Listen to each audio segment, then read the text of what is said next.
Зэоцон тэр өмөрдөл өнөөгийн дараагийн бор дорого бэлэмсэн байна. Тэгээд дардаг зүйлүүд дараад нэг хол юмрлыг шууд гол зурлаар гарцгаая.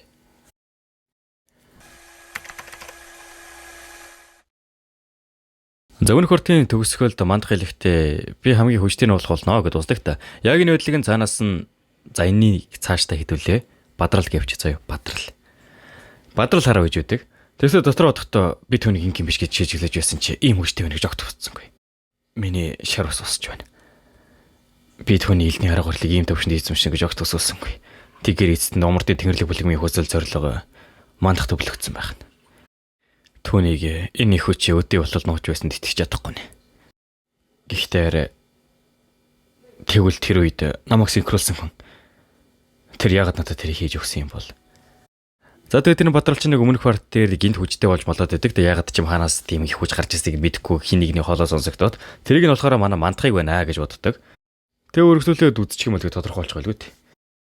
Юутач мандах босоод явж явахт нардаас нь бодохдоо тэр хаашаа явж байгаа юм бол тэрийг юун төлөрж байгаа юм болоо гэсэн энийг нь аль хэдийн манай мандах анзаарчихсан. Хэрвээ намайг алхаар төлөвлөж байгаа бол одол тохирох цаг шүү. Яагаад эргэлзээд байгаа юм? Гэж хөлчөд өргөжлүүлээд алхдаг. Юутач зураглаа солилцоход нөгөө бадралч нь хийдийн бүх цогцнуудыг цуглуулжсэн шатааж байна хөрхий. Тэгээд нэг хідэн цогцнуудаа шатааж дуусныхан дараа сууж байтал гаднаас нь мандах орж ирэх бөгөөд мандах чинь чааваас бүхэлд нь 5 өдрийн турш гэртээ өөрийнхөө биеийг синхруулж байгаад гарч ирж байгаа юм байна лээ. Тэгснэ мандах үгийн зөрүүчгөө нэг чулууг барьж аваад үүрээд явахт нь та явах гэж байгаа мó гэтэн тийм ээ. Гэж хэлэхэд нь бадрал дотор одохтой түүний зав. Аниргүй шин гарч ирсэн болохоор төв тэнгэрлэг нэгдэл энэ чирх нь ойлгомжтой. Би үүнд холбоогүй байсан ч гэсэн яаж игээд л холбогдох болно. Гэсэн ухааны бодож явахт нь мандах чи яг яах гэж байна? Би төв тэнгэрлэг нэгдэл рүү буцах болно. Надад хийх ажил байгаа. Хэрвээ би эндээс яв бол чи энтгийн цоргон замд үлдсэн болно. Тэд чамайг чадах шинэгээр их мэдээлэл авах гэж оролдсон тэгэхээр чамд хэцүү л явах болно доо. Тийм ээ, чиний зөв. Ихлэ санаа зовлтгүй. Би тэдэнд чамайг амьд үлдсэн гэж хэлэхгүй. Би үүнийг амиараа тангаргалж байна. Ус өнгөрсөнд хийсэн үйлдэлтэй уучлалт гоё. Би чиний өөгд эцэг их хүндэлдэг. Тиймээс чиний өрөвдлөө байдлыг хараад маш их хурамгарсан. Би чамайг миний шүтэж авдаг хүмүүсийн залгамжлагч гэж хүлээн зөвшөөрч чадаагүй. Зүгээр дээ ойлгож байна. Бүгд л тийм мэдрэмж авах байсан. Намайг уучлаланд баярлалаа. Бас би тэр үед намайг синхруулсан талархыг хүссэн юм. Өндөр мандах хариулахдаа сүртэй зүйл биш дээ гэж хэдэг. Тэгэхээр мандах чинь энэ бадралыг синхруулсан хүн ууж тарж байгаа байхгүй юу? Тэгснэ шууд л бадрал чинь мандахын урц өгдсөн нөө. Бадрал миний бие. Одооноос мандах танд өрмчээр зүтгэх болно. Би тэнгэр бурхны өмнө зөвхөн мастер жин моовны төлөө өвхөн гэдгээ андгаалж байна. Өнөөдрөөс эхлэн та бол миний цор ганц эзэн. Тэг яг цааш шалтгаан нь хөргөний сүртэй шалтгаан байхгүй ч гэсэн умардын тэнгэрлэг бүлгэм энэ хүнээр дамжин сэрэгэн тодорхой учраас уралдаар хувилдаар нь энэ цаг хугацаанд түүн шиг татагдах могшгүй зоригтой нэг хаанаас ч болохгүй. Тиймээс би түүнд өрмчээр зүтгэнэ гэж дотроо бодож байдаг. Тэг өргөжлүүлэн гэлэхдээ эзэнтэй. Би таны нам хүлээн авахыг хүсэж байна. Одоороос би таны илд болж таны тайснуудыг хүнэх болно. Өндөр мандах босноо гэснэ. Би чиний хүслийг сонслоо. Би чамаа хүлээж авлаа. Чи одоо миний анхны илд болсон. Зэнгэтгэн бадралч нь мандахын доор ингээл орчдөг юм байна. Зураглаас өргөдөхөд мандах бадрал ноён ухаан зогсож байдаг. За ноён ухаан нь болохоор умардын тэнгэрлэг бүлгэмд арилтанд өрснгийг сонсоход шууд л хаар дээр мандах цанаа завд хүрээд ирсэн юм байна лээ л дээ. Эргээд ямартаж одоо цаг руу шилжчихэд ноён ухаан мандахыг авч явах гэж байгаа юм байна лээ. Бадрал ямартаа чи эзэнтэй ингэж гаргаж өгөхдөө ахин бол зуртал сайн сууж байгаарай. Яг би хэр утга мэдэхгүй л байна. Тэр хамаагүй. Би таны хүлээх болно эзэнтэй. Тэгвэл сайн сууж байгаарай. Надад санаа зовох хэрэггүй дээ эзэнтэй. Түүнийг сайн харж андараа ноён ухаан. Мэдээж тэгэлгүй яах. Энэ олон жилийн турш миний үүрэг байсан болохоор санаа зовох хэрэггүй тээ. Тэгвэл дараа уулзах хүртэл баяртаас яа дайчаа. Гисэр яваад өгнө. Үлзэн хойгоронд бадрал дотроо одохдоо лоо далавчтай болохоор явлаа. Би түүнийг хүлээх ёстой. Бас түүний ирээдүйг үлдэн. Энэ бол миний эхний үүрэг. Юута шидэн хоног өнгөрсөй дараа төв тэнгэрлэг нэглээс хэдэн хүмүүс хүрэлцэж ирдэг. Өөнийг харсан бадрал дотроо одохдоо эцэд нь ирэх шүү. Тэгвэл мастер шим хадагтай Хёрийн хоёр хүртэл төв тэнгэрлэг нэгдлийн өрөндөд аюулгүй байдал хүрсэн байх нэ. Гисэн урдан зогсож байсан нөгөө төв тэнгэрлэг нэгдлийн нэг одоо жанжин л явах л та. Бид энэ аниргүй шин гарч ирсэн гэсэн сонслоо. Чи хин гэж юу? Өөрийгөө танилцуул. Намайг Сиомосан гэдэг. Би бол төв тэнгэрлэг нэгдлийн эргээсэн 3 дугаар хөлсний цэргийн бүлгийн дайчин. Хөлсний цэргийн бүлгээ босооч нь хаа байна. Зөвхөн би л юмд үлдсэн. Ганцхан чи юмд үлдсэн гинэ. Тийм. Умартын тэнгэрлэг бүлгийн залгамжлагч яг яасан. Хилтэн Бадрал тэр үгсэн байхаа гэхдээ чи тэрийг өөрийн өдөр харсан юм уу? Сүүлдөөний харгад дээр шатаж байсан гөрөнд гатсан байсан. Иймээ би түүний зүгтаж чадсан эсгийг сайн шалгаж чадаагүй л явж байна. Би дуудахгүй болж мэдэх болно. Энэ хүнийг баримчил. Бид түүнийг өрөндийн цайзад аваачиж байцах болно. Ингэснээр ямартаж манай Бадралыг хүлж аваад хідэн цэргүүдээрээ умардын тэнгэрлэг бүлэгмийг бүтэн нэгжүүлэхэр болно. Бадрал дотроо одохдоо өрнүүдийн цайзад очих үед тэд надаас андрууг шинэ тохоо болон намайг яаж ямдгарсан талаар асууна. Тэд бас мандгын талаар үннийг ч мэдгийг хүсэх болно. Хэрвээ миний бороог нь батлагдвал би төв тэнгэрлэг нэгдэл дахин орч чадна. Хэрвээ баталж чадахгүй бол хоронд үүрт харагдана. Би эцсийн хүртэл анхааралтай байх хэрэгтэй. Энэ хэд яаж шалгасан юу ч болж толоохгүй. Одоо зөвхөн танаас шалтгаална эцэнтэй. Зураглал манай Мант болон ноён Хуан хоёрыг авч явах руу шилждэг.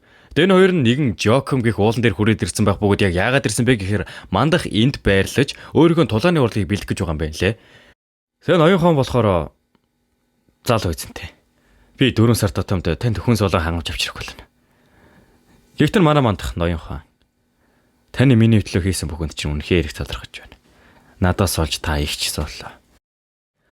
Ноён Хуан болохоор за юу гэж дээ эзэнтэй битгий надад санаа зовоо гэхдээ мандах. Энэ хэтрийн хувь ачаас хэрэг гэж болгож гисэн та цаашдаа надад анхаарал тавьж байгаарай гэд ямар тач манай мандах одоо Жоком гэх энэ уулан дээр бэлтгэлээ өргөжүүлж ихэр болж байгаа юм. Цагаан луу худалдааны бүлэм. Улсын 10 агуу худалдааны бүлгэмүүдийн нэг. Тэдний хөрөнгийн хүч эзэн хааны гэр бүлдэд шаардлага тавих хэмжээний. Тэд их газраас тархсан тооггүй олон салбартай. Тиймдээ жуулт баяр маш их нөлөөтэй байд. Хэдий салбар бүр нь биетэн ажил хангалттай томч гэсэн аль нэг салбараа төв байр гэж нэрлэх хэрэгтэй бол тэр нь Нанжонд байх болно. Тэнд тэд хотыг бүхэлд нь удирддаг. Нанжонд хүн бүр цагаан луу худалдааны бүлгэмийн талаар мэднэ. Харин ч цагаан луу худалдааны бүлгэмтэй холбоогүй хүн олно гэдэг боломжгүй. Цагаан луу худалдааны бүлгэмийг үүсгэн байгуулсан хүн бол тэтгэвртэй гарсан өмнөх удирдагч Но Тяатай. Гэсэн ч сүүлийн хэдэн жил тэр анх удаа удирдлагуудын уулзалтанд ирлээ. Зээгүүдийн зурвал дээр харагдаж байгаа хүн болохоор цагаан луу худалдааны бүлгэмийн өмнөх анхны удирдагч Но Тяатай. Одоо энэ Но Тяатай гэх одоо гэр бүлийнхэн тэргүүн л юм баг. Зэвэрташ үлийн хувьд бол цагаан луу бүлгэмийн хурал руу шилжнэ. Ягуудын зурвал дээр харагдаж байгаа хүн бол цагаан луу худалдааны бүлгэмийн баг охин Ёнсян. Харин энэ харагдаж байгаа нь болохоор цагаан луу худалдааны бүлгийн том хөө болох гэр бүлийн удирдагч Ён Ху Мён. Энэ нэрнүүд амар хэцүү. Юута цагаан луу бүлгэмийн удирдагч нам нэгтэй. Тэгэхээр Унамын байдал тийм сайнгүй байгаа зөв үү? Тийм ээж. Байц Унамын талаар гэж юу? 7 жилийн өмнө хит хол байршилтай газар гээд бүгд Унамаас явахыг хүсэж байхад бүхнээ эдийн чин тавьж Унамыг цэгцэлсэн хүн. Тэр бол Жам юм байх байсан. Зан Жамын гих чинь хий юм бэ гэхлээр цагаан луу худалдааны бүлгийн 3 дугаар хүү Ён Жам юм. Саяны удирдагчийн нээсэн амраас нь сонсохдоо хэрвээ унаанд асуудал гарсан бол би явах болно гэж. Ихтэн голоор нөгөө том ах нь орж ирстэй. Үгүй ээ. Би түүнийг зөвсөж болохгүй хийжээ. Хэрвээ Жам юу энд байраа орхиод Унам руу яв болоо. Би даалдагдал төлөх болно. Бид Унам руу өөр хүн явуулсан дээр. Аха. Унам бол миний босгосон газар. Унамыг надаас илүү мэдэх хүн байхгүй. Та намайг явуулах ёстой. Жам юу? Дүү минь. Гижилэгтээ дотроо одохдоо чамд ямар байгааг ойлгохгүй байгаа юм бишээ. Би ч бас чамаа хамгийн тохирох хүн гэдгийг чи мэдчихэж байна. Гэсэн ч бид тэнд ямар байдал, ямар нөхцөл байгааг мэдэхгүй шүү дээ. Бас биднийг ямар аюул өгдөхийг ч мэдэхгүй. Би өөрийн цусан дөрлөө тийм гоцлог болж чадахгүй. Гэхдээ ээжэнд бидний зөв шийдвэр гаргуулахаар ирсэн болохоор би тийм зүйл хийж болохгүй. Тэгснэ ээж нь хэлэхдээ Жам юу? За ээжээ. Чи үнэхээр явахыг хүсэж байна уу? Та мэдж байгаа шүү дээ ээжээ. Үүнд би хамгийн их тохирно. Тиймээс би л явах хэрэгтэй. Тийм ээ. Чи явахыг хүсгэн тодорхой. Тэгвэл нэг хүн аваад яв. Би хамгаалагч Хуаныг аваад яв. Хэрвээ би хамгаалагч Хуан гэвэл та ухаанчаал эхэлж байна. Би хамгаалагч Хуан бол итгэлтэй хүн. Асуудалгаар бол түүгээр дамжуулан натаа олгогдож болно. Жам юу? Өөртөө анхаарал тавиарай. Унамын нөхцөл байдал амаргүй шүү. Гэсэн ямар ч тэр Унам гэдэг газар руу энэ 3 дугаар хөгөө явуулахар болж байгаа юм. Юута зөрөгдөөс ирдэхэд өнөө хурлан дуусчихсан том хүн ээжтэй хандаад ээж та дүү цанаа зовхгүй байна. Бидний дундамын одоогийн нөхцөл байдлын талаар мэдээлэл байхгүй. Би илүү их санаа зовж байна. Тийм ээ, би ч гэсэн ялгаагүй. Хэлсэн байлаа гэдэг үндсэн гэр бүл оролцохгүй гэсэн үг биш. Хэрэв үндсэн гэр бүл зориггүй байвал хинж цагаанлаа бол энэ хөндлөхгүй шүү дээ. Ийм үед тэр бүлийг гартаа авч бусдад үлгэрчээ байх нь үндсэн гэр бүлийн үүрэг. Ойлголоо ич. Би чамайг чадна гэдэгт итгэж байна. Чи ингэ санаа зовох хэрэг юу вэ? Чи отогоор явж болно. Би хоомгалагч Хуаныг над дээр дагуулад хүрээд ир. Ямар ч хүн ойлголоо ээжээ гэснээр гарч явахдаа би хоомгалагч Хуанч бол.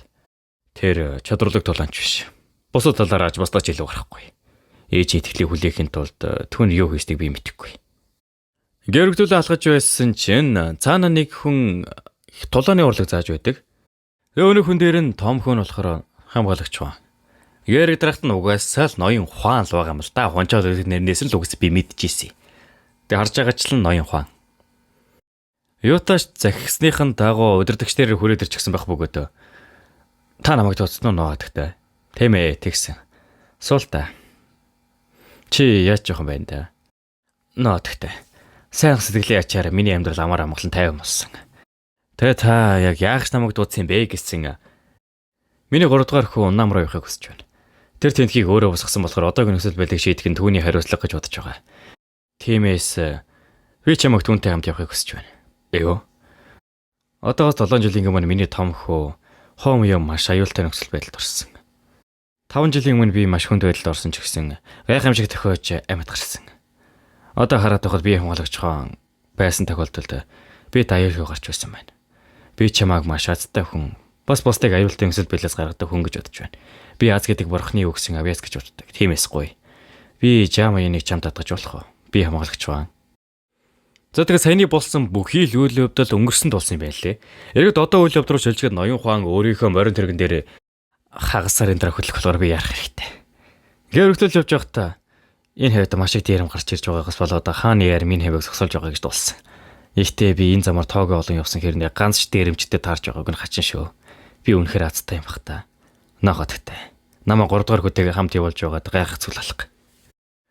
Гэхдээ тэгээ азтай гэснээс нэрээ энэ ноён Хуан чинь умартын тэнгэрлэг бүлэгмээс ганцаарх 8-д үлцэх хүн гэдэг байгаа штэ бас.